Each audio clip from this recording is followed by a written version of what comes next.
مسلسل رکھنے ہیں کہ الگ الگ کر کے رکھنے ہیں؟ ان بابوں کو نکال کے خود ہی اللہ سے پوچھ لو کہ اللہ کتنے روزے رکھنے ہیں۔ یہ فقط چکمے ہیں اور دوسروں کو گمراہ کرنے کی باتیں۔ کوئی شخص خدا کی کتاب کو بھی نہیں سمجھ سکتا جب تک کہ وہ امت کے پہلے قرن اور پہلے دور سے لے کے اب تک کے ان چیزوں کو نہ جانتا ہو۔ خدا کی کتاب نہیں سمجھ میں آ سکتی۔ اللہ تعالیٰ نے کئی جگہ پہ آیت کو اجمال میں چھوڑ دیا، تفصیل بیان ہی نہیں کی۔ اللہ تعالیٰ نے فرمایا کہ والوالدات یرضعن اولادہن حولین کاملین، اور تم میں سے جو عورتیں بچوں کو دودھ پلائیں، مائیں، انہیں چاہیے کہ 2 سال تک دودھ پلائیں، اور تابعین کہتے تھے 2.5 سال تک۔ یہ 6 مہینے کا اضافہ نصف پہ انہوں نے کیا، کیسے کر لیا ہے؟ تو یہ ساری باتیں بڑا سنجیدہ اور ٹھوس علم حاصل کرنے سے آتی۔ آپ کے لیے یہ ضروری ہے، جو بھی بچے ان چیزوں کو سنتے ہیں، کہ آپ اپنے بزرگوں پہ اعتماد کو سیکھیے، ورنہ آپ کو کہنا پڑے گا کہ کتاب و سنت کے بعد ساری امت گمراہی پہ جمع ہو گئی تھی۔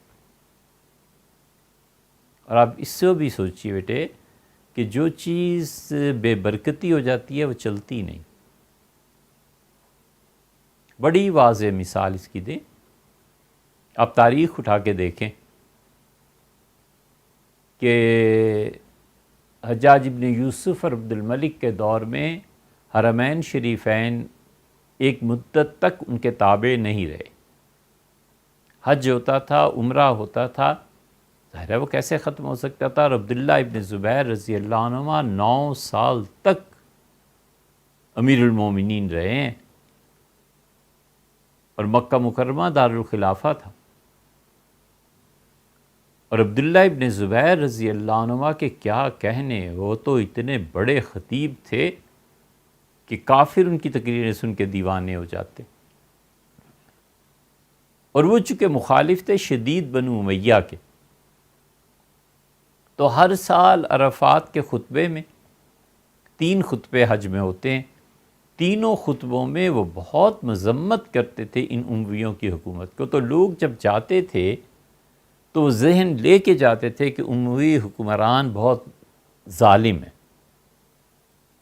اس سے جگہ جگہ امویوں کے خلاف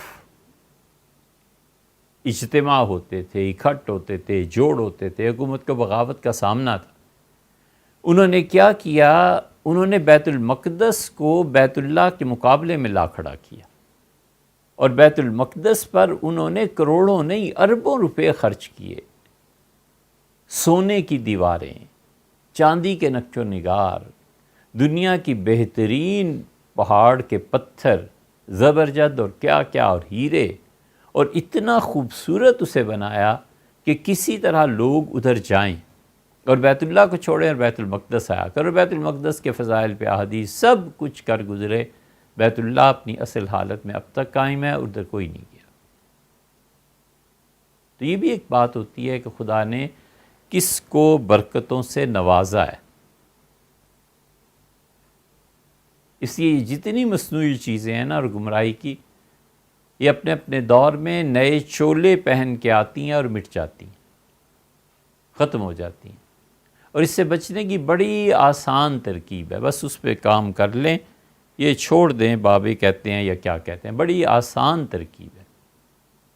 آسان ترکیب یہ ہے کہ چند دن محنت کریں، جیسے 1 ہفتہ، جیسے 40 دن آپ محنت کریں، اور روزانہ 2 رکعتیں پڑھ کے اللہ سے مانگیں کہ اللہ خود انسان بننا چاہتا ہوں اور تیری معرفت مطلوب ہے،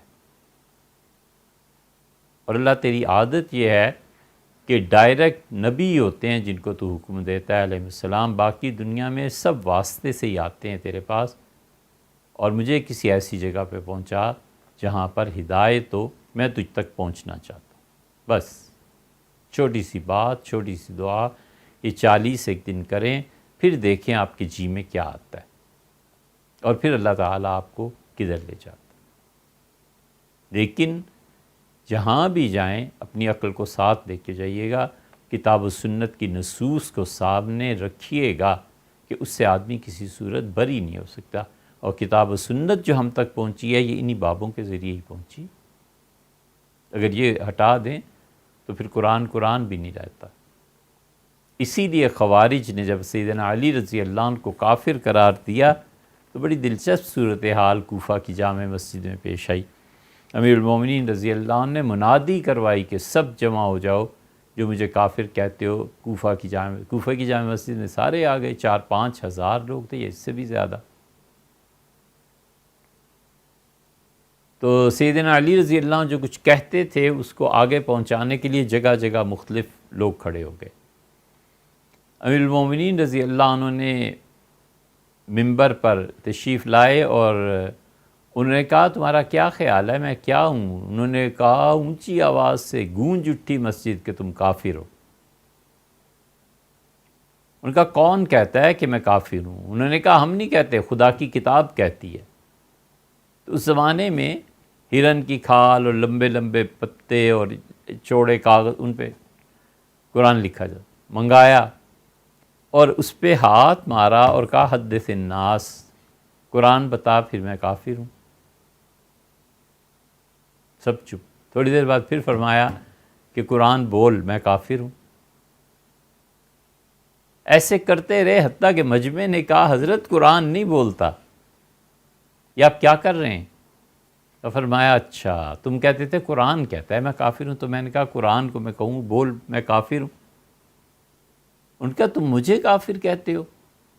یہ قرآن جس ہستی پہ نازل ہوا اور جو لوگ اس وقت موجود تھے اور اس کے بعد جو سلسلہ چلا اور اب تک وہ سارے کے سارے جنہوں نے وحی کی کیفیت اور نزول اور سب کچھ دیکھتا ہے، ان میں خدا کی قسم ایک بھی مجھے کافر نہیں کہتا۔ اور تم نہ اس وقت موجود تھے، نہ تم نے قرآن نازل ہوتے ہوئے دیکھا، نہ تم نے اس ہستی کو دیکھا جس پہ نازل ہوتا، اور تم اٹھ کے مجھے کافر کہہ رہے ہو۔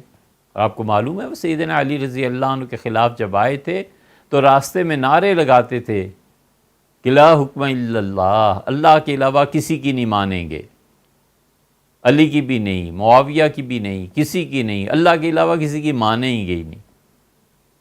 اور کہتے تھے روح الی الجنہ، چلو قرآن کی پیروی کر کے جنت پہنچیں۔ فرق کیا ہے؟ وہ کہتے تھے اللہ کے علاوہ کسی کی نہیں مانیں گے، اور اب آپ کہتے ہیں کہ بابوں کو چھوڑ دو اور قرآن کی مانو، تو قرآن اور حدیث پڑھو گے کہاں سے یار؟ سمجھائے گا کون؟ وہ بھی تو کوئی آدمی ہوگا نا، تو 2 صدیوں بعد بابا ہو جائے گا۔ تو اس لیے ہم نے آپ کو محبت سے ایک مشورہ دیا ہے، آپ محنت کریں، خود محنت کریں۔ 40 ایک دن لگائے نا ایک چلہ خود ہی، 5 منٹ سے زیادہ کا کام نہیں ہے، اور دنیا اور آخرت دونوں زندگیاں اس پہ بیس کرتی ہیں۔